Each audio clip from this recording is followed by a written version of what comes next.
Počela sam mladih godina, nejaka najviše, ja i Nevenka.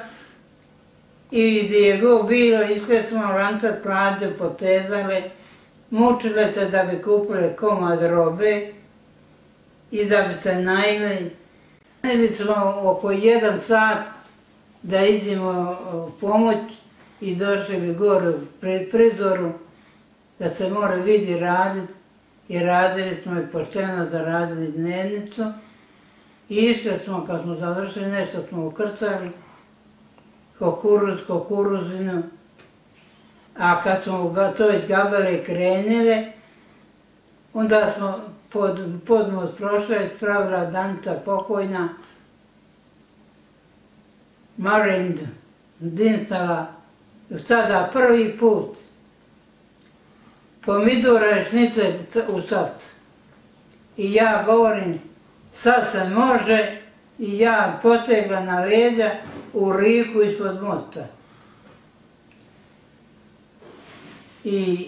A bila pokojna Mira, samo tada i nikada više. Čepina, ajde. Ona bila na velikom vestu, ja na malom, a bilo onaj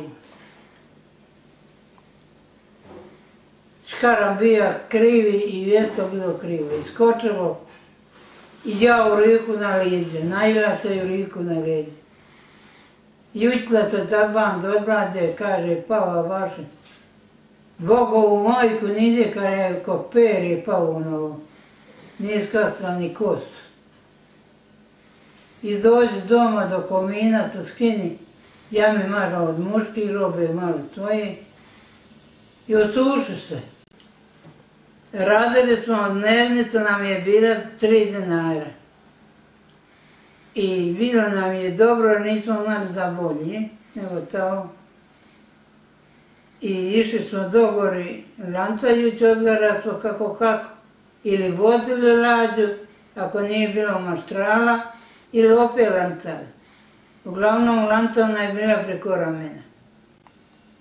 Nam je gore bilo lancat od Matonje do Duvrata, jer su bile izvjesne i velike gore.